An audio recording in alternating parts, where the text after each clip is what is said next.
Welcome to Balancing Life's Issues. I'm your host, Kai, and we are here as always to help normalize the mental health conversation around work-life balance. As we celebrate Mental Health Awareness Month, let me drop this phrase on you. Mental health is health. What was your reaction to that? I know for myself it's comforting. I'm someone who didn't really explore my own mental health until I was well into my 20s. Turns out I harbor a lot of anger and anxiety. I didn't know that. And now that I'm on this mental health journey that is full of ups and downs, I look forward to taking care of myself mentally so I can alleviate just a little bit of that pressure. Whether it's journaling in the morning, putting down the laptop for a walk, or drawing a boundary around a toxic relationship. These are all tools that I had to learn so I could look forward to prioritizing myself. And no, that didn't always come easily. But why was that? Like so many of us, the communities we grew up in didn't have the tools to really talk about it. Listen, there's no one to blame here. We are reflections of our society, and you can see the mental health conversation being normalized more and more every day. And today, as we kick off Mental Health Awareness Month, I wanted to talk specifically about uncertainty. Well, the importance of living with it. How many of you get anxious or stressed, frustrated when something doesn't go according to plan? Or you just can't seem to control the outcome of a relationship or task? We are wired to be planners and crave order. I know I am. I thrive off of my schedule, the consistency, the reliability. But my wife and I, we have a baby on the way, so you can imagine the uncertainty we're living with every day. Did we make a mistake? Will everything go according to plan? Will my child be safe from gun violence at school? Events that bring chaos and uncertainty into our lives leads to fear. So how do we handle uncertainty? I don't know, but that's why I've invited my friend and colleague onto the show to talk about how she has survived in an uncertain world. Dianne Pulleyblank is an exercise physiologist and has worked in the world of mental health and wellness for over 25 years. Most recently, though, she has found herself delivering trainings, webinars, and podcasts for balancing life's issues. But first, I'd like for you to hear her story.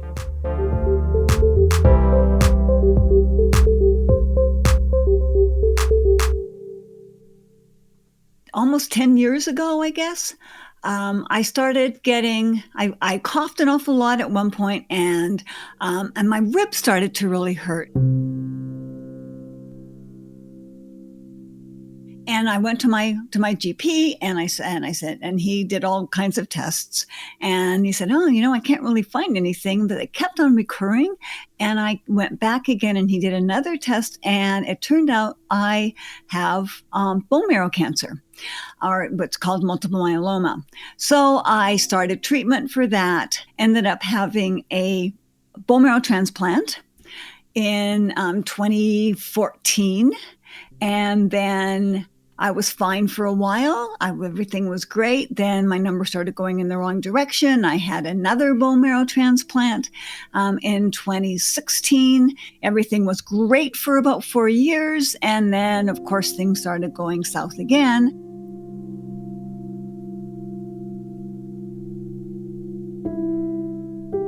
And I had what's called CAR T-cell therapy. I was in a clinical trial because it was not recognized for multiple myeloma at that time. And I ended up in a clinical trial. I had this CAR T-cell therapy, and I completed my 2 years of that particular trial. It was this past September, and everything was fine. Everything was going great. And then in February, my number started going in the wrong direction again.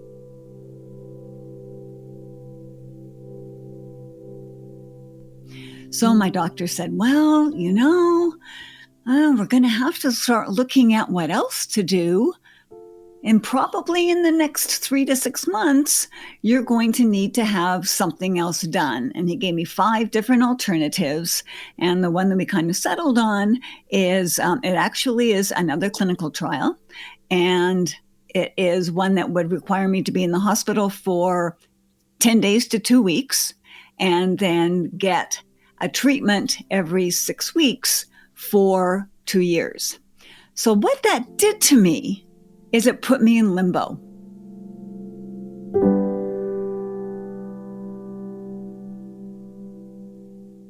I had to take a look at all the things that I had planned, that I had booked, that I was going to be doing, where I was going to be going. And I ended up having to cancel just a whole bunch of things in anticipation of what's going to happen down the line.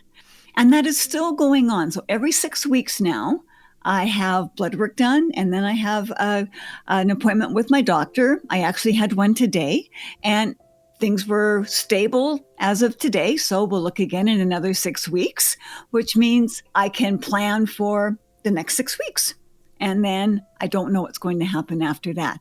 So it's very, very uncertain. And it just leaves me, as I said, kind of in this state of limbo. I don't know what I'm going to do. I don't know what I can plan, that kind of thing. So it ended up being deep breath time.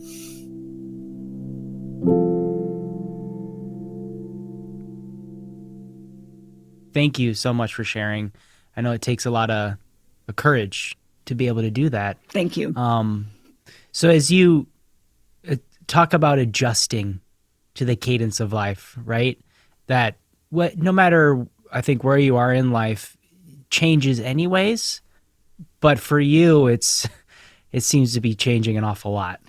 That's true. But thank you for saying that it changes for everybody, because it does. It's not static. We don't have a roadmap. We don't know what's going to happen. Who would have predicted a pandemic 2 years ago, 3 years ago, right? Who can predict what's going to go on? And I think that we are adjusting to living in this feeling of, I don't know what's going to happen, but I'm going to live for today. I'm going to make the most of today, make the best of everything that's around me, make whatever plans I want to make.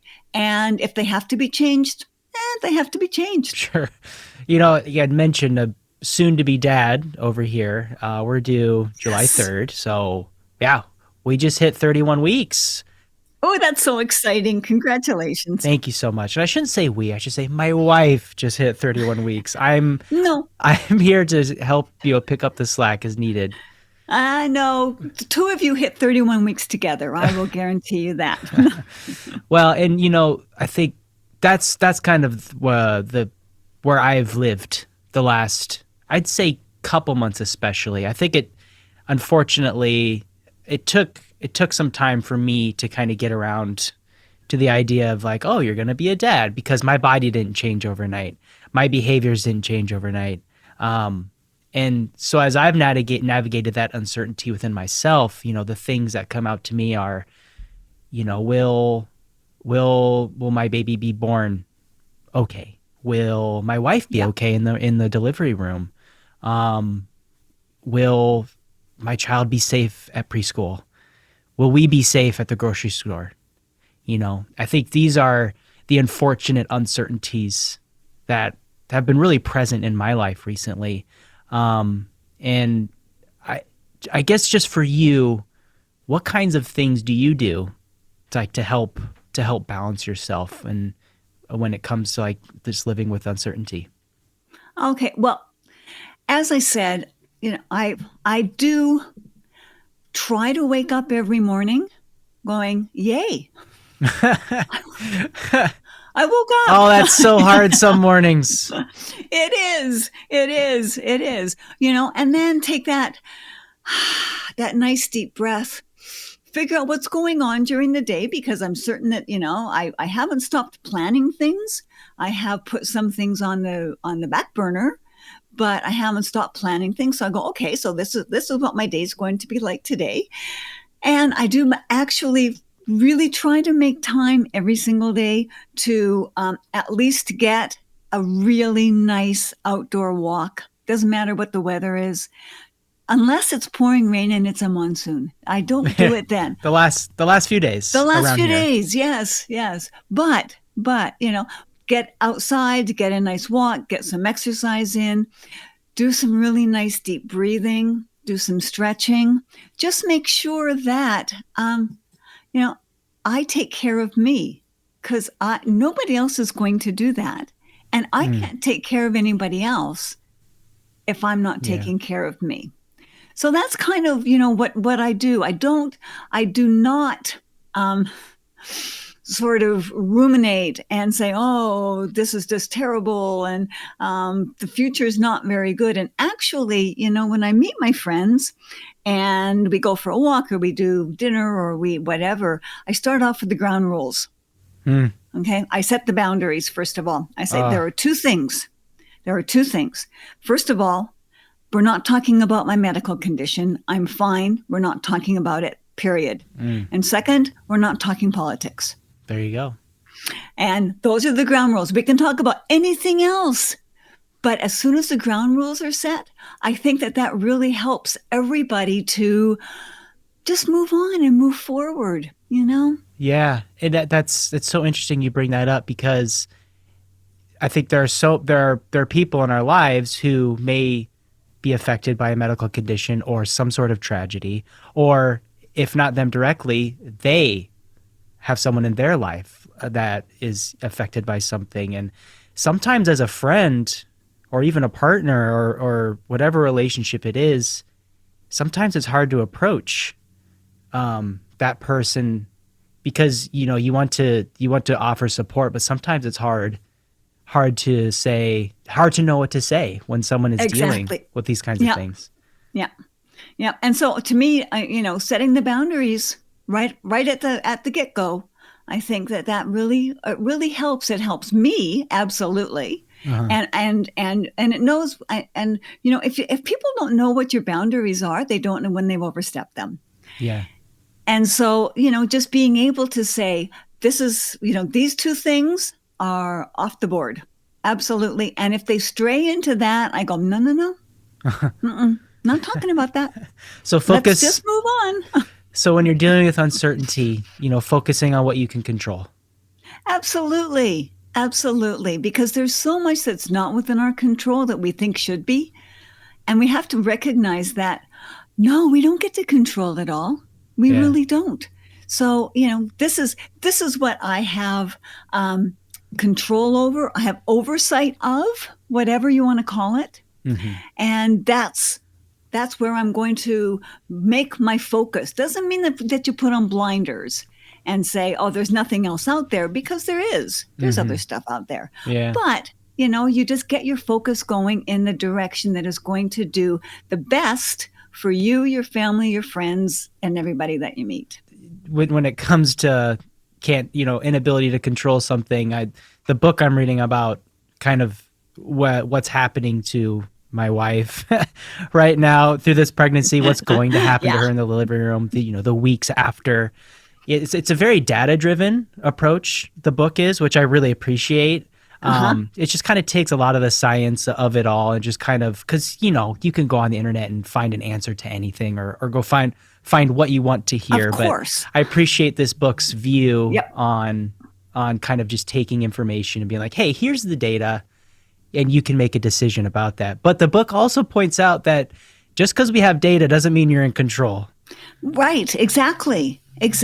And if you take a look at the world and what's been going on in our country, you don't have control over it all, but you do the best that you can. So when we talk about managing that, taking preventative steps to enhance our health and seeking, professional, mental, and emotional support when we need it, speaking to what goes on in the world around us, in our country, things like these horrible school shootings, public mass shootings. When we look at the world, it's the war in Ukraine. It's a tsunami that's devastated a country. But ultimately we have to bring it back to ourselves and manage ourselves. And one thing I heard recently that really stuck out to me is that I am the expert on myself. Great words. I know what's best for me, but that also means putting into work to understand who that person is. Right? Do you know what I mean by that? I think so. What it always seems to me is that it boils down to it's hard to be introspective. It's hard to look at yourself. It's hard to say, okay, this is really me. Hmm. And these are the things that I'm concerned about. These are the things that I have control over. These are the things I don't have control over. And actually getting that down so that it works for you, right? Is that kind of what you're getting at? Yeah, and I'd say more like understanding your baseline. So, as we look at Mental Health Awareness Month, I know for myself, because I've been on a mental health journey myself, that anxiety for me, Sunday night through Tuesday, is totally normal. Mm-hmm. If that anxiety is still within me, kind of beyond those days, then I have to do some searching. I have to figure out, okay, what's going on right now that I haven't necessarily let go of.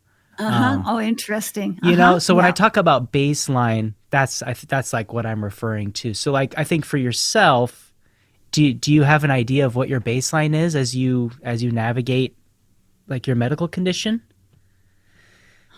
I hope I do.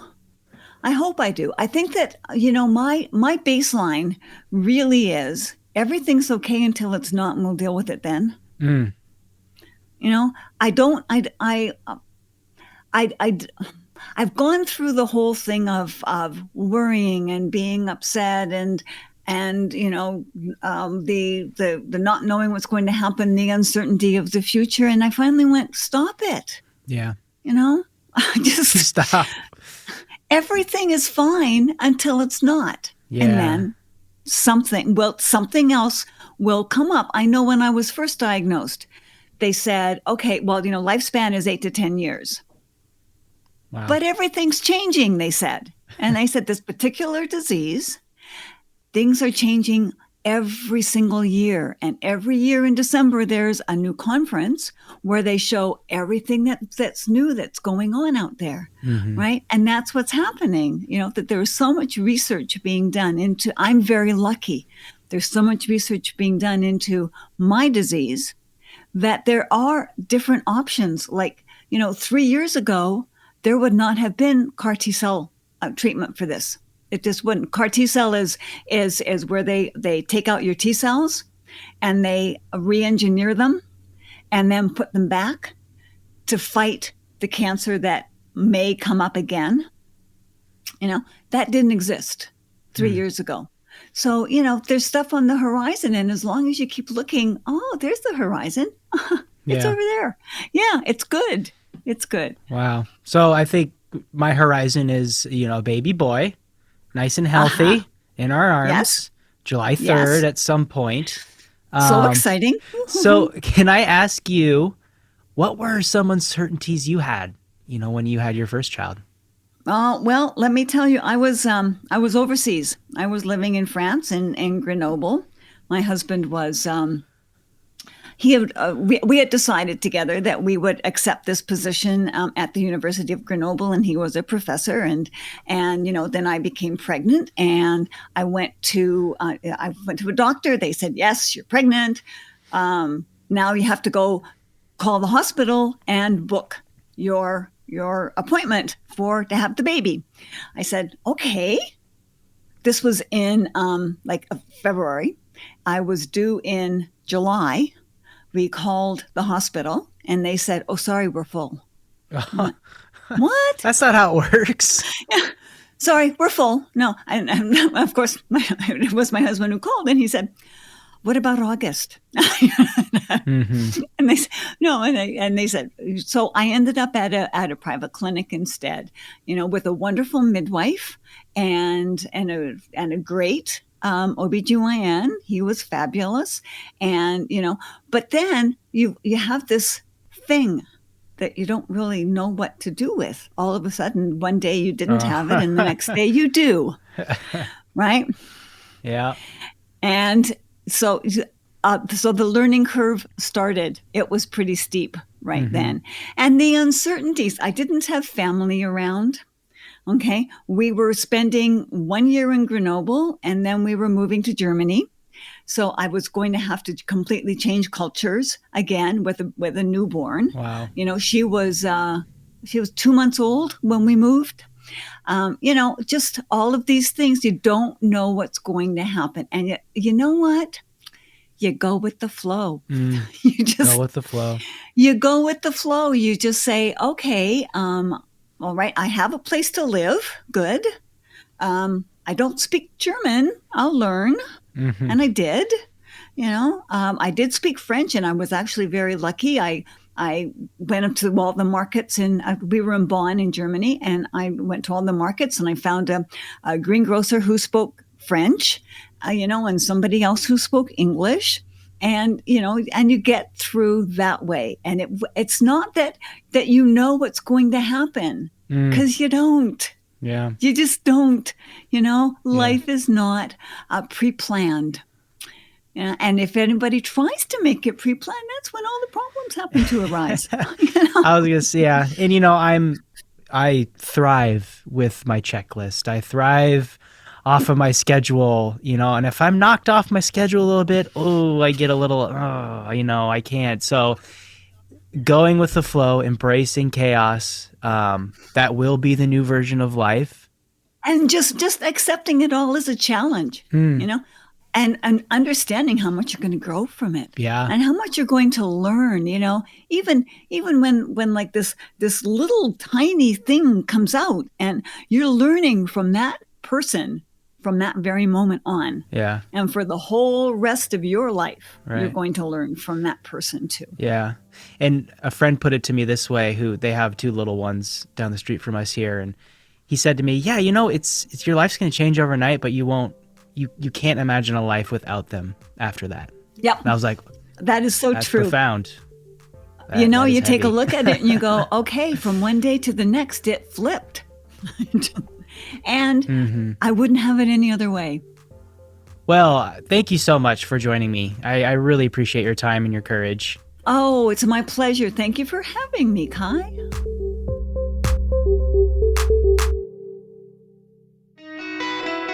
This has been a production of Balancing Life's Issues, produced by me, Kai Sorensen. Subscribe to the podcast wherever you listen, and you'll get brand new episodes as they drop. Got an idea for the show? Leave a comment or email Kai, Kai, at balancinglifesissues.com.